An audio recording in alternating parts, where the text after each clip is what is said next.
Alright, go. Alright. Name's Austin Myrick. Decided. And what'd you play? Played Salamangreat. New deck. So. Alright. So decided to go pretty standard. 3 Ladybug. It's the Stratos of the deck. It's easy to side. It's an easy card to side out because typically they'll want to like strike it or have a form of negation against it, and it's one of the worst ones to have in hand because it itself is not a Salamangreat. So pretty easy card to side out there. Okay. 3 Spinny. How'd you like that one? I mean, it's a combo card. It is guaranteed to get you another monster on field, which I think really helps with the deck. Whereas Gazelle, this also, like this is obviously the 2-card combo where you just end on your +4 board. But this sets up your plays. This will guarantee that you actually have a playable hand. This deck's very consistent because of how many copies you have of Gazelle and how many copies you have of Spinny. So yeah, Gazelle just sends cards. Sets up your grave, allows you to recur your resources. So I decided to play Foxy at 3. It contributed to maybe like some awkward hands, but in general, you just want to have as many consistency cards to get to your combo enablers, such as Gazelle and Spinny, to allow you to go into your Wolf. So it worked out pretty well. The effect to summon itself from the grave was actually came up like once or twice. So just the fact that it itself is an extender and it can out floodgates is really good. So there's that. Also played 2 more summon, and it's Jaguar and Falco. So Falco can set something which is pretty helpful because if you go circle and then normal summon Falco, it's just a free plus right there. And you don't ever use this effect to bounce one to summon one, or it never came up for me today. And then there's Jaguar. He's the main target you summon with the Mirage Stalio. So he can just put back a guy, summon himself. It comes up a lot. Even like you prefer not to open them, but it is what it is. And that's all the Salamangreat monsters. So I think that was 9. Pretty good number. I did want to play the Mole though. That's something you could consider going forward. It's the level 1 that summons itself, and then if you have no monsters, you can shuffle back 5 Salamangreats in your grave and draw 2, which I think is really helpful in the grind game. And it just extends because it can summon itself to a link monster, to a link pointer that a link monster points to. Salamangreat. So for hand traps, I played 3 Ash and 3 Droll. I didn't. Effect Veiler? Yeah, 3 Effect Veiler.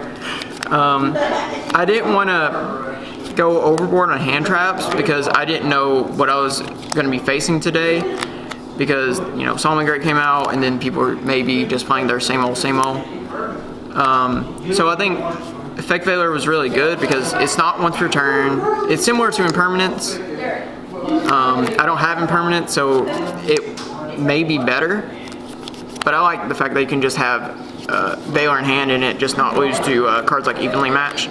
Then Ash is just, I consider it a staple. It's not necessarily the strongest card, but it can get you there.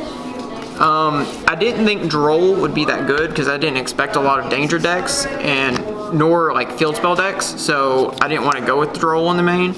And the other hand traps I thought were pretty weak as well. So for the spells, I went with 3 Circle. This is just the Rhoda. The other effect did not come up at all. It just, you add. So, just Rhoda. 3 Call to the Grave. Again, I was going in blind, and I didn't want to like lose the hand traps. As well as this card is just an in general good card to have, like against random matchups like Alter guys, sometimes against Striker. It just hits hand traps, it hits random monsters. It's really good. And then for all the one-ofs, I played 5. I played 1 of the field spell. I consider playing 2, but it just doesn't seem that good because it's not the key point of the deck. It's just a very good, it's good to always have a search target. I played One Will. I never saw it today, so I don't know how good it is, but it sounds good in theory because it's just once a turn, just Monster Reborn something back. So nothing too crazy. And then it has like a Soul Charge like effect, which never really used, so I can't really say much about it. One Fusion of Fire. You can send this with Gazelle because it's always a Salamangreat card, so you don't need more than one. But it's similar to Super Poly in the fact that you can use your opponent's board as well as yours, but you can also use your hand, which is another key advantage. So it's searchable, just fuse your opponent's board away, potentially. It's good in the mirror as well. I never drew it in the mirror, but it seems pretty good. I drew this in the mirror though, and it won me the game. It's super ridiculous. Most decks usually just leave a random Link monster on the board, so you can just Super Poly the Link monster away and just summon your Violent Chimera, and super good. Nothing too crazy there. And then I played Foolish. It's just another copy of Spinny or Jack Jaguar. Nothing like. It allows you to trigger Gazelle, which is really good. It's just another combo card that's super good. And then I decided to play Upstart. So this was the 40th card. There's some other cards to consider. Another field spell, the Backup Sanctuary, where it's just a level 3. They can summon itself from the hand if you control a Cyberse. That's an option. But I decided to go with this. I just wanted my deck to be a bit more consistent, and Upstart just fills that role completely. And that's all the spells. For the traps, I played 2 Roar and 1 Rage. This is probably the standard ratio. I've seen some people play 1, but I prefer to open up 1 so I can just send the Rage and just have 2 disruptions that way rather than just hoping to draw 1 or just getting like lucky in general. But this Rage is really good, just the fact that it can pop 2, and then Roar is obviously the first thing you want to search because free negation. I never used the effect to where it can set itself, but I mean, it can come up. It's really good. Last cards I played were the Salamangreat. Yeah, those are good. Yeah, this was really good. Yeah, you got me once or twice on that. Yeah, it was super good. One game in the mirror match, I drew 2 strikes and a judgment, and it was game 2, so I had Pankratops. So I had Pankratops, these cards, Pankratops, and Effect Veiler. And then I top decked into Gazelle, and I just broke his board somewhat, popped his Super Poly he had set. Then I just set all these, summoned Sunlight Wolf, just passed, and then I just sacked my way to the victory. Just killed him. But yeah, these cards were super good. Like, just the fact that typically you're not going to just die. I didn't expect to face any Thunder Dragons, so these cards weren't like dead. Typically I was going to see a second turn, and this is where I think these cards thrive. And that's the main deck. Okay. I guess we'll go on to cards. 40 cards. Don't want to play more than 1. So, I guess we'll go on to the extra deck.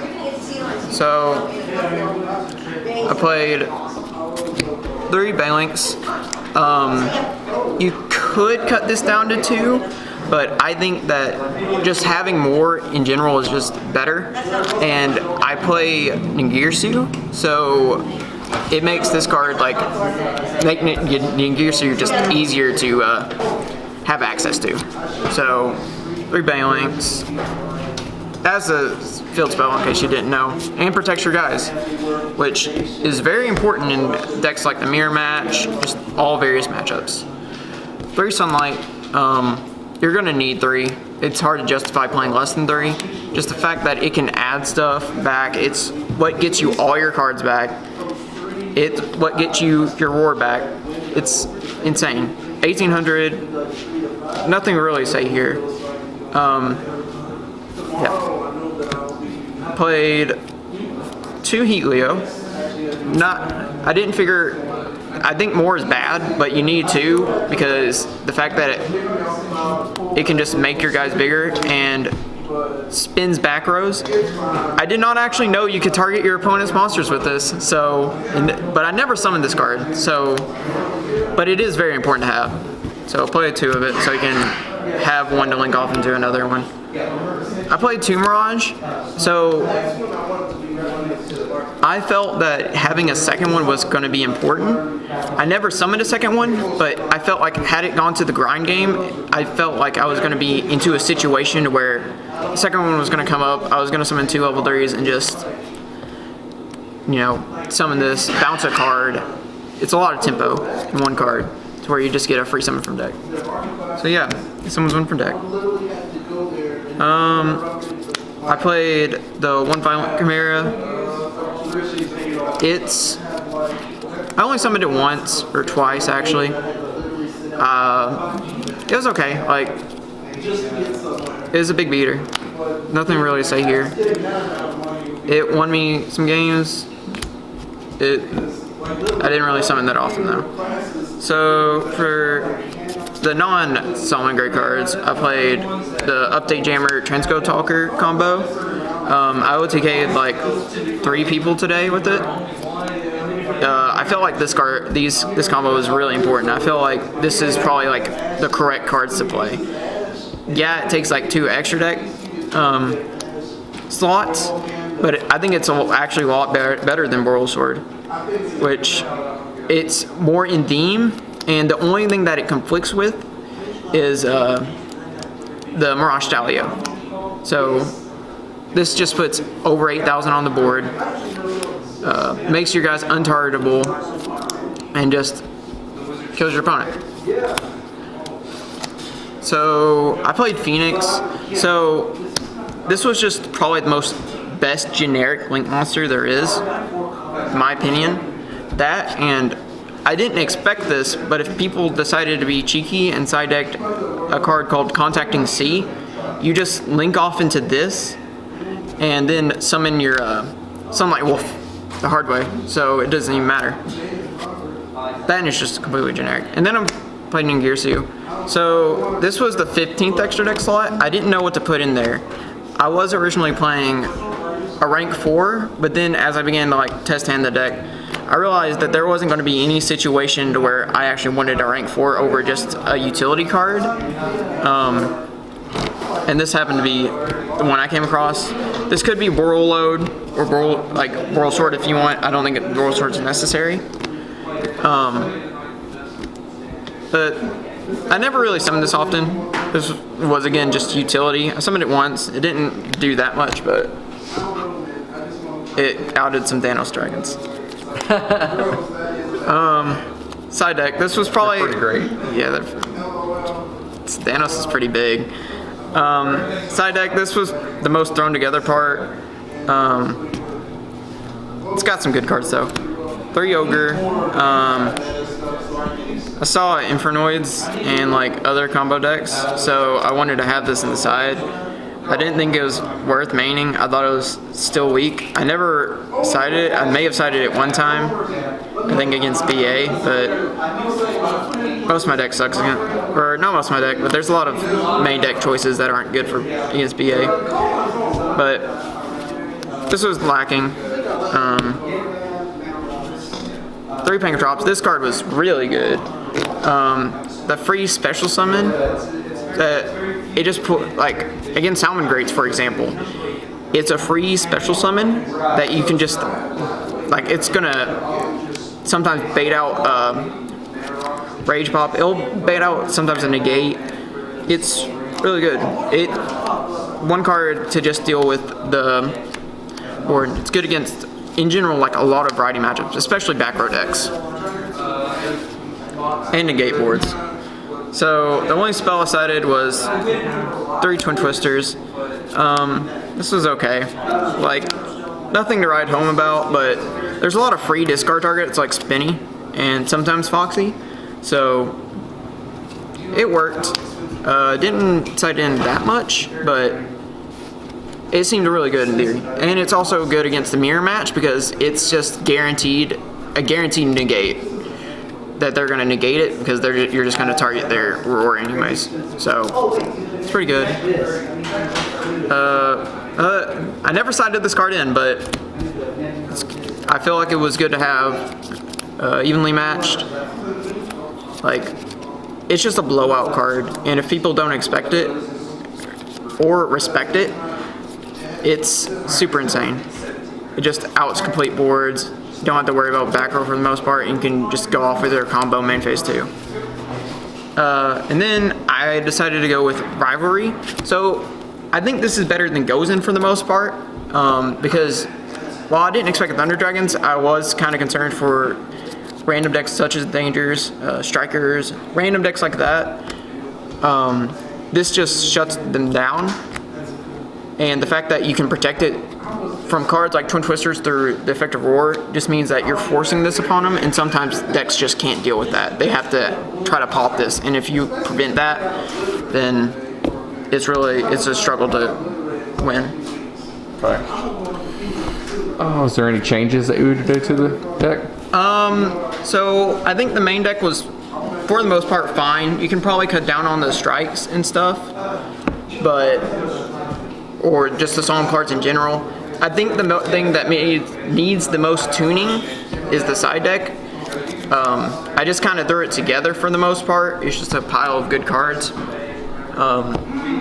Nothing too great there, but I felt like it was very refined for the most part. Okay. Any shoutouts?